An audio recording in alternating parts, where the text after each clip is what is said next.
Tupo na diwani wa kata Pugu Frank Joseph Mang'ati, nataka pia aweze kutuambia sasa namna gani ameweza kuwiwa zaidi hadi kuweza kufika katika eneo hili ambalo ni la soko, limeweza kuwa na changamoto za sintofahamu miaka mingi sana katika maeneo ya Pugu Kinyamwezi. Diwani, karibu. Asante sana. Kwanza yote nimshukuru Mwenyezi Mungu mwingi wa rehema kwa rehema na neema ambayo ametujalia siku ya Jumamosi. Nimekuja hapa kwa ajili ya kuja kwenye mkutano kwa wananchi wa mtaa huu wa Kinyamwezi.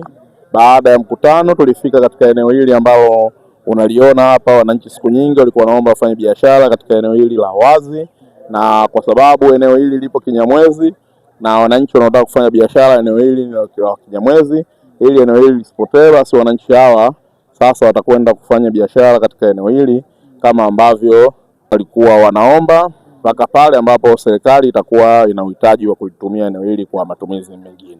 Namna gani sasa wanashirikiana na mwenyekiti wa serikali za mtaa wa maeneo ya Kinyamwezi Fahad Sinderson Mlali?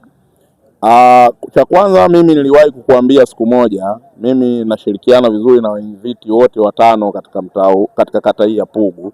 Wenyeviti wanafanya kazi nzuri za kuhakikisha wananishirikisha katika majambo ambayo yapo katika mitaa yao, na mfano mzuri umeona hapa tulipo ni mtaa wa Kinyamwezi. Nipo na mwenyekiti pamoja na kamati yake ya wajumbe wote watano. Mwenyezi Mungu awabariki sana, na unaona tunaye diwani wa viti maalumu.